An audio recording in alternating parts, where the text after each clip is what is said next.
लेकिन योगेंद्र यादव जी हमारे साथ जुड़े हुए हैं। योगेंद्र जी, ये जो जाति की राजनीति है, खासतौर से ओबीसी वोट बैंक को लेकर, कर्नाटका ने क्या कांग्रेस पार्टी को एक नई धार दे दी है और उसको लग रहा है कि ओबीसी कार्ड खेलकर, चूंकि जातिगत जनगणना का नारा जब राहुल गांधी ने वहां पर बुलंद किया तो हर कोई हैरान रह गया था, लेकिन क्या ओबीसी कार्ड जो बीजेपी को पिछले 2 बार से मिलता रहा है, बड़ा वोट बैंक, यहां पर 31% और 37%, क्या कांग्रेस उसमें कामयाब हो पाएगी 24 में? योगेंद्र जी। चित्रा त्रिपाठी जी, मैं 2-3 भ्रांतियां दूर कर देना चाहता हूं, क्योंकि इस सारी बात में मुझे कहीं एक पीड़ा सुनाई दी। देखिए, लोकतंत्र का कायदा ये होता है कि जैसे जैसे लोकतंत्र का विस्तार होता है, वैसे वैसे जो छोटा सा अभिजात्य वर्ग काबिज होता है सत्ता पे, उसका शिकंजा ढीला होता जाता है, और जैसे जैसे जो समाज की तस्वीर है वो मंत्रिमंडल में सत्ता में आनी शुरू हो जाती है। तो जो आपने कहा कि पहली बार 10 ब्राह्मण मुख्यमंत्री थे, ये देश के लिए कोई गौरव का विषय नहीं था। जिस देश में केवल 2-3% जिस आबादी हो, और अगर वो आधे देश के प्रधान मुख्यमंत्री थे, तो ये देश के लिए चिंता का विषय था। और आपने कहा कि 1/4 सांसद ब्राह्मण थे, कहीं मुझे इस सारी बात में पीड़ा सुनाई दी। निश्चित ही आपकी व्यक्तिगत पीड़ा नहीं रही होगी, लेकिन जिसकी भी पीड़ा रही हो उसे मैं बताना चाहता हूं कि लोकतंत्र का विस्तार, जैसे दक्षिण अफ्रीका में जब लोकतंत्र खुला तो अश्वेत वहां अश्वेतों की संख्या बढ़ी ना, कोशिश कर रही थी। अब सुन लीजिए ना, जी योगेंद्र जी, सुन तो लीजिए। बार बार जब ये कहा जाता है 1/4 ब्राह्मण थे, किस बात से कहा जा रहा है? मैं तो हैरान हूं, ऐसी बातें टीवी पे कही जाती हैं, इस पे तो हमें संकोच होना चाहिए। जैसे ये कहने में कि साउथ अफ्रीका में आज भी इतने व्हाइट लोग वहां सत्ता में हैं, आबादी से ज्यादा है, तो हमें शर्म आनी चाहिए इन चीजों पे। तो पहली बात, देश में बहुत स्वाभाविक चीज हो रही है। दूसरी भ्रांति ये है कि भारतीय जनता पार्टी जाति की राजनीति नहीं करती और दूसरी पार्टियों ने अभी शुरू की है। मुझे बहुत अच्छा लगा कि शर्मा जी ने स्वयं इस भ्रांति का खंडन आपके चैनल पे कर दिया। उन्होंने आपको गिना दिया हमारे कितने मंत्री ओबीसी हैं। वैसे आपको याद है चित्रा त्रिपाठी जी कि पहली बार देश के इतिहास में देश की मंत्रिमंडल की सूची जारी की गई थी, साथ में जातियां लिखी गई थी, और वो पार्टी थी जिसने ऐसा किया, वो थी भारतीय जनता पार्टी।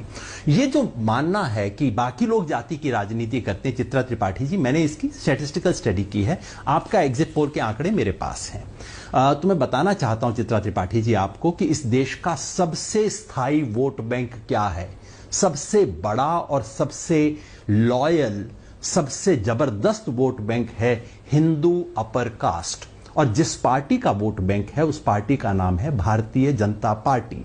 और यह बात आपके ही इंडिया टुडे के सटीक एग्जिट पोल में भी निकल के आई है। तीसरी बात मैं बताना चाहता हूं कि कर्नाटका के इस परिणाम का जातियों से कोई लंबा चौड़ा लेना देना नहीं है, और आपके एग्जिट पोल के आंकड़े मैं आपको बता देता हूं। आपके एग्जिट पोल ने बताया है कि कर्नाटका के चुनाव में जातिगत समीकरण लगभग वही रहा जो कि पिछली बार था। कांग्रेस को सभी जाति समुदाय में पिछली बार की तुलना में 4, 5, 7% वोट ज्यादा मिले, सब जाति समुदाय में। तो किसी जाति विशेष के परिवर्तन करने से कोई बदलाव नहीं हुआ है। ओबीसी में कांग्रेस को पिछली बार की तुलना में कितने ज्यादा वोट मिले? आपके सर्वेक्षण के हिसाब से 5%। पूरे कर्नाटका में कांग्रेस के वोट कितने बढ़े? 5%। ओबीसी से फर्क पड़ा? बिल्कुल नहीं पड़ा। एग्जैक्टली उतना ही वोट आया जितना बाकी में आया था। तो इस सारी बातचीत की जो बुनियाद है, वो बुनियाद एक गलत तथ्य पे है। मेरा आपसे अनुरोध है कि आप इंडिया टुडे के एग्जिट पोल को जरूर देखा कीजिए। आज तक और इंडिया टुडे वाला बहुत अच्छा एग्जिट पोल है, उसके आंकड़े को आप ध्यान से पढ़ा कीजिए। वो बताता है कि इस बार जो बदलाव हुआ है वो जाति के आधार पे हुआ ही नहीं है। तो ये सारी चर्चा व्यर्थ है। एक आखिरी बात और कह दूं, आपने जो जाति सेंसस वाली बात की, बिल्कुल आपने ठीक याद दिलाया। राहुल गांधी ने इस सवाल को उठाया है, जाति सेंसस के सवाल को। आप ये भी याद रखिएगा, इस सवाल को, जाति सेंसस को मान्यता इस देश की संसद ने सर्वसम्मति से बीजेपी के वोट के सहित 2010 में दी थी। 2018 में माननीय राजनाथ सिंह जी, जबकि वो गृह मंत्री थे, उन्होंने सदन के पटल पे आश्वासन दिया था कि वो ओबीसी की गिनती करवाएंगे। इसके लिए संसद की समिति कह चुकी है। इसके लिए भारतीय जनता पार्टी सरकार द्वारा appointed national backward class commission कह चुका है। राहुल गांधी वही बात कह रहे हैं। अगर ये जाति की राजनीति है तो आप जरा इधर उधर भी निगाह डाल के देखिए ना कौन कौन नहीं कर रहा। तो मेरा ठीक इतना है अनुरोध है, योगेंद्र बातचीत यादव जरूर जी, करें, आपने बहुत लेकिन बातचीत अच्छी का और थोड़ा बड़ी सा बड़ी बातें तथ्यात्मक कही। आधार रखें। सर आप बहुत सीनियर हैं, आप बहुत पढ़े लिखे भी हैं, उसका पूरा सम्मान करते हुए, लेकिन आप ये भी जानते हैं कि हिंदुस्तान में जाति की राजनीति होती रही है। अगर पहले विधानसभा या फिर लोकसभा चुनावों में आंकड़ा क्या था, सबसे ज्यादा प्रभाव वाले कौन लोग थे, उसको मैंने बता दिया तो मैंने कोई गुनाह नहीं कर दिया योगेंद्र यादव जी। और मैंने ये भी बताया कि मंडल कमीशन की सिफारिशें जब लागू हुई उसके बाद परिस्थितियां बदल गई हैं, तो इसको बार बार ये कहना कि चित्रा त्रिपाठी जी ऐसा था, ये ठीक नहीं लगता है योगेंद्र जी।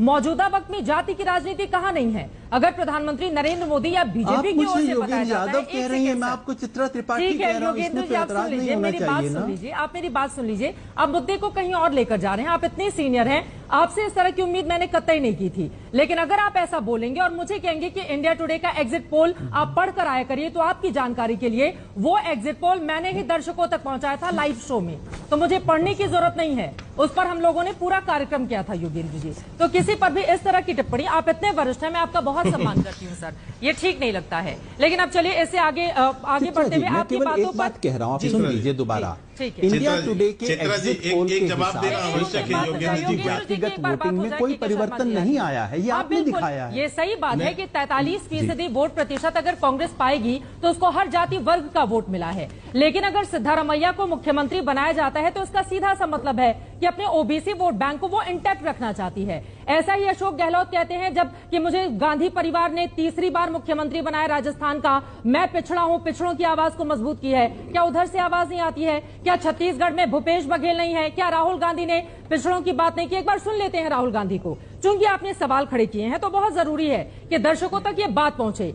हिंदुस्तान की राजनीति में जो होता है, मीडिया आईना है वही दिखाता है और हम वही दिखाने की कोशिश कर रहे हैं। राहुल गांधी की ओर से कर्नाटका में जो दांव चला गया था वो कामयाब हुआ है। राहुल गांधी का वो बयान सुनते हैं, उसके बाद चर्चा में आगे बढ़ेंगे। चलिए आज ओबीसी की बात करते हैं, पूरी करते हैं। सबसे बड़ा सवाल क्या है? अगर हम ओबीसी की बात करते हैं, दलितों की बात करते हैं, हिंदुस्तान के लोगों की बात करते हैं, तो सबसे बड़ा सवाल क्या है कि किसकी कितनी आबादी है। हम जानते हैं कि हिंदुस्तान की सरकार में सेक्रेटरीज अगर आप देखें तो दलित, आदिवासी और ओबीसी वर्ग से सिर्फ 7% आते हैं। मतलब हिंदुस्तान की सरकार की रीढ़ की हड्डी जो है secretaries of government of India, उसमें से सिर्फ 7% दलित, आदिवासी और ओबीसी वर्ग से आते हैं। तो अगर हम धन बांटने की बात करें, अगर हम सत्ता बांटने की बात करें, तो पहला कदम ये होना चाहिए कि भैया किसकी कितनी आबादी है। यूपीए ने, कांग्रेस पार्टी ने 2011 में कास्ट बेस्ड सेंसस किया। पूरे देश की जातियों का डेटा उस सेंसस में है। मोदी जी आप ओबीसी की बात करते हैं, उस डेटा को आप पब्लिक कर दीजिए। अगर सबको भागीदार बनाना है, सबको इस देश की प्रगति में शामिल करना है, तो ये तो मालूम होना चाहिए कि कौन कितने हैं। और अगर आप ये काम नहीं करेंगे तो ये ओबीसी पर अपमान है। आपने ओबीसी की बात की, देश को दिखा दीजिए देश में कितने ओबीसी हैं, और फिर देश को समझाइए कि आपकी सरकार में सिर्फ 7% सेक्रेटरीज ओबीसी, दलित और आदिवासी में से क्यों आते हैं। दूसरी बात, एससी और एसटी का कोटा है, उसको उनकी आबादी से प्रोपोर्शन कर दीजिए। और तीसरी बात, जो रिजर्वेशन पे आपने 50% का कैप लगा रखा है, उसको हटा दीजिए। फिर बात करते हैं ओबीसी का अपमान कौन करता है।